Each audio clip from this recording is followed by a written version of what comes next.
En cette période de confinement pour lutter contre le coronavirus, vous recevez certainement, tout comme moi, un très grand nombre d'informations. Et beaucoup de ces informations sont incohérentes, discordantes. L'explication la plus probable, c'est qu'un certain nombre de ces informations sont en réalité des rumeurs. Aussi, je vous propose cette vidéo pour tenter de vous expliquer ce qu'est une rumeur, comment elle se propage, comment la reconnaître et comment essayer de lutter contre.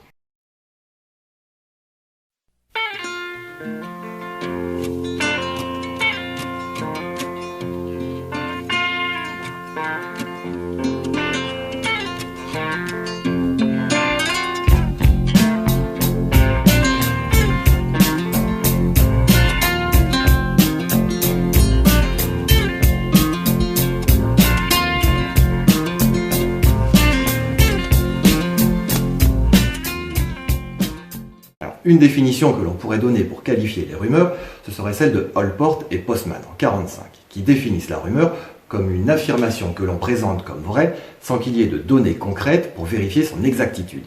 Alors, un des premiers à s'être intéressé aux rumeurs, c'est Bartlett, en 1920. Bartlett voulait étudier la manière dont les rumeurs se modifiaient au fur et à mesure qu'elles se propageaient à l'intérieur d'un groupe. Cette modification, que Bartlett a appelée la conventionnalisation, répond à 4 processus, qui sont l'assimilation, la réduction, la conservation et la construction sociale. Et cette conventionnalisation, qui est involontaire, permet de créer une rumeur qui va répondre aux attentes, aux normes, à la culture et aux intérêts du groupe à travers lequel se propage cette rumeur.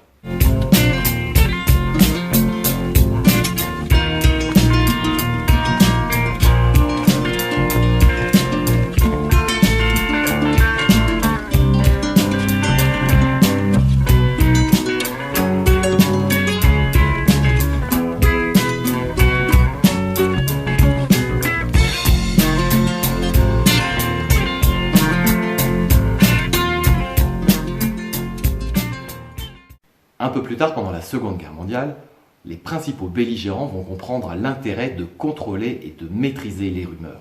Parce que contrôler et maîtriser les rumeurs, c'est aussi contrôler et maîtriser le moral des populations. On va donc avoir un nombre important de travaux assez novateurs qui vont nous permettre de mieux comprendre l'intérêt de ces phénomènes.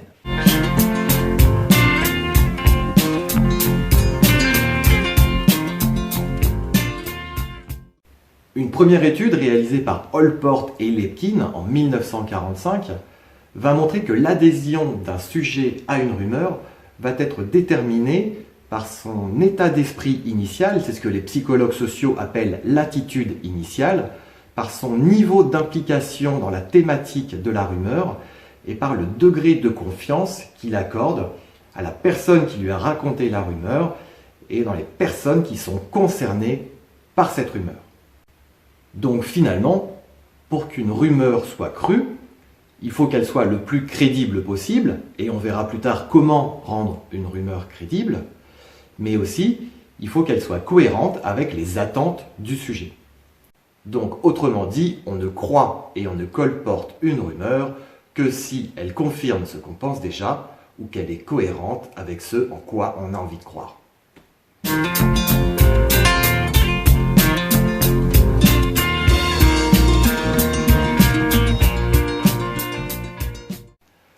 On peut illustrer ça avec ces 2 photos que j'ai personnellement reçues le lundi 16 mars.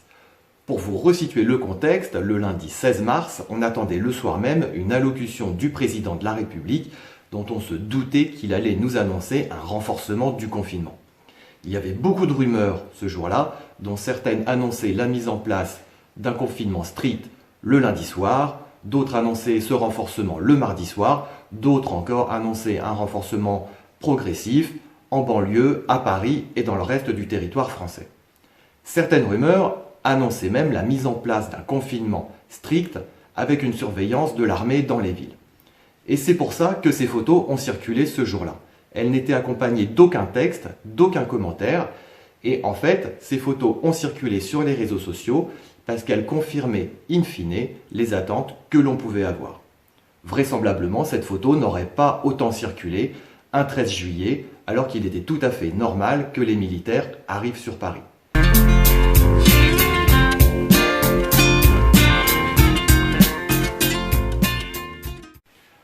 Une autre expérience très connue est celle de Allport et Postman en 1945. Allport et Postman ont travaillé avec le mécanisme de reproduction sérielle. Et même si c'est peut-être plus très politiquement correct d'appeler ça comme ça, c'est finalement pas grand-chose d'autre que ce à quoi on jouait quand on était petit et qu'on appelait le téléphone arabe. C'est-à-dire que un premier individu a connaissance d'un message qu'il transmet à l'oreille d'un autre, qui transmet à l'oreille d'un autre, qui transmet à l'oreille d'un autre, et puis à la fin de la chaîne, on voit comment le message a évolué. Allport et Postman ont ainsi pu mettre en évidence différentes choses. La première, c'est qu'il y avait une perte considérable d'informations au fur et à mesure des maillons. On a a priori une perte d'à peu près 30% entre le premier relais et le deuxième. Et le sixième relais ne reçoit plus qu'à peu près 30% de l'information initiale. Mais cette perte d'information ne se fait pas au hasard. Pour Allport et Postman, ça se fait selon 3 mécanismes. Ces 3 mécanismes sont dans un premier temps la réduction, c'est-à-dire qu'il y a une perte d'information et qui est probablement en lien avec la capacité de la mémoire de travail. Ensuite, il y a une accentuation qui va mettre en évidence certains éléments pour les rendre plus importants et une assimilation pour rendre le message cohérent avec les normes, la culture et les attentes du groupe, ce qui rejoint un petit peu les conclusions de Bartlett en 1920.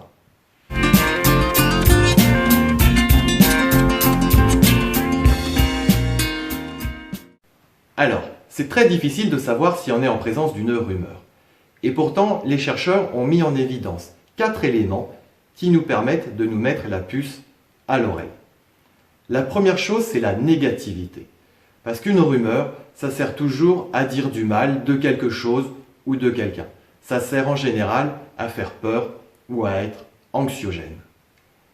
La deuxième chose, c'est l'attribution à une source. Ça, c'est pour rendre crédible le message.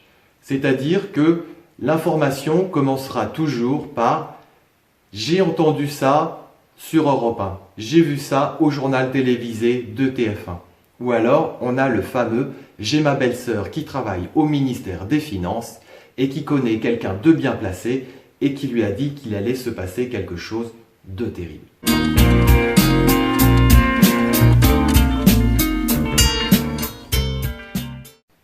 Le troisième élément, c'est l'implication. Pour qu'une rumeur soit crue et propagée, il faut que le récepteur du message soit concerné par la thématique de la rumeur. Et comme en ce moment, avec le coronavirus, tout le monde est concerné, eh bien c'est pour ça que les rumeurs se propagent à toute vitesse. Et le dernier élément, c'est la variabilité. La variabilité, c'est le fait que l'information va pouvoir changer un petit peu, à la fois dans sa forme et dans son contenu. Et c'est pour ça que, par exemple, en ce moment, on a des découvertes médicales qui viennent tantôt d'un professeur au Japon ou tantôt d'une fac de médecine aux États-Unis.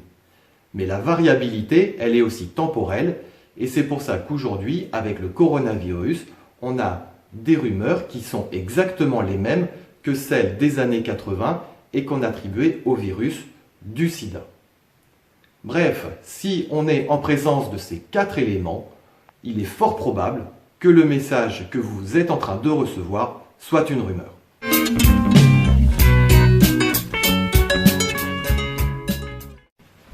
Mais finalement, à quoi ça sert une rumeur? Pour répondre à cette question, on va s'intéresser aux travaux de Rouquette. Dans un premier temps, diffuser une rumeur, ça permet à une personne d'accéder à un statut social dont elle est habituellement dépourvue. Autrement dit, si je décide de diffuser une rumeur, c'est parce que je pense que ça me permettra d'être plus intéressant que je pense l'être. Une deuxième fonction de la rumeur, c'est l'assimilation sociale, c'est-à-dire la capacité qu'a la rumeur à créer des groupes. En effet, une rumeur se diffuse d'autant plus facilement à l'intérieur d'un groupe que celui-ci partage les mêmes normes, les mêmes attitudes, les mêmes cultures et les mêmes intérêts. Autrement dit, si une autre personne diffuse et est réceptive à la même rumeur que moi, elle fait partie de mon groupe. Une troisième fonction de la rumeur, c'est la différenciation sociale. C'est-à-dire que justement, si une personne ne partage pas la même rumeur que moi, elle ne fait pas partie de mon groupe. Et d'autre part, une rumeur peut souvent accuser ou stigmatiser une personne ou un groupe de personnes en tenant des propos préjudiciables ou péjoratifs. Dans ce cas, en créant une différence plus importante et une opposition plus importante entre les groupes, elle va augmenter la cohésion à l'intérieur de mon groupe.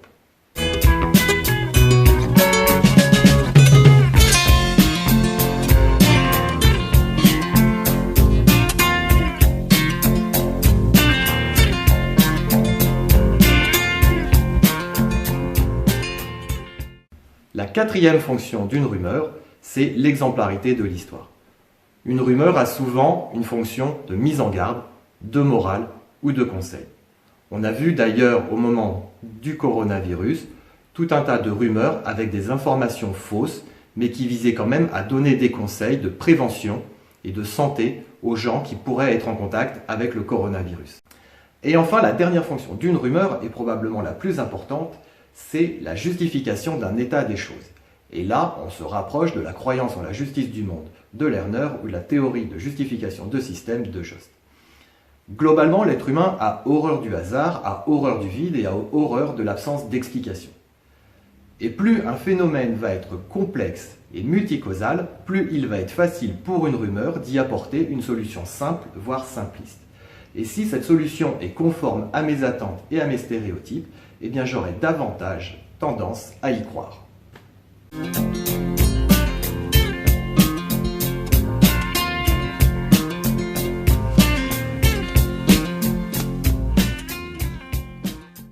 Mais alors finalement, qu'est-ce qu'on fait contre les rumeurs? Alors, malheureusement, si vous êtes vous-même victime d'une rumeur, il n'y a pas grand-chose à faire. Puisque quoi que vous fassiez, les gens qui colportent les rumeurs réinterpréteront votre comportement en fonction de leurs stéréotypes et de leurs attentes. Donc si vous décidez de vous défendre, on trouvera ça suspect. Si vous décidez de ne pas vous défendre, on trouvera ça suspect également.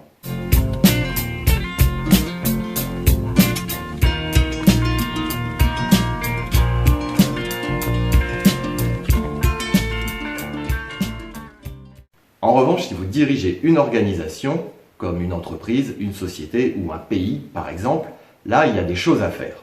Et on va se référer aux travaux de Knapp de 1944. La première chose à faire, c'est d'essayer de maintenir un niveau de confiance optimal à l'égard des sources d'information officielles. Le but, c'est que les gens aient accès à une information qui soit vérifiée. La deuxième chose à faire, c'est d'essayer de maintenir un niveau de confiance optimal à l'égard de l'équipe dirigeante, pour éviter la défiance. La troisième chose à faire pour lutter contre les rumeurs, c'est de communiquer et communiquer de façon adaptée. Et parfois, pour communiquer de façon adaptée, il faut communiquer en petits groupes. Cette communication, elle va principalement essayer de combler toutes les zones floues et ambiguës d'une thématique, puisque les rumeurs vont se propager pour essayer de combler un manque d'informations. Et on sait très bien que la quantité de rumeurs, elle va être le résultat du produit entre l'ambiguïté d'une thématique et son importance. Et la dernière chose à faire pour lutter contre la propagation des rumeurs, c'est d'éviter l'ennui et l'oisiveté des populations, parce qu'on sait très bien que l'ennui déclenche un besoin d'information que les rumeurs vont pouvoir combler. Et en ce moment, avec le confinement, c'est pas gagné. Voilà, cette vidéo est maintenant terminée, j'espère que vous l'aurez appréciée. Je vous mettrai en commentaire le lien vers la vidéo que j'aurai découpée et intercalée entre les différentes séquences de mon montage, ainsi que les principales références bibliographiques qui m'auront été nécessaires pour réaliser ce travail, sachant qu'il existe des études et des auteurs beaucoup plus récents que ceux que je vous ai cités. N'hésitez pas à partager cette vidéo si elle vous a plu. Merci et au revoir.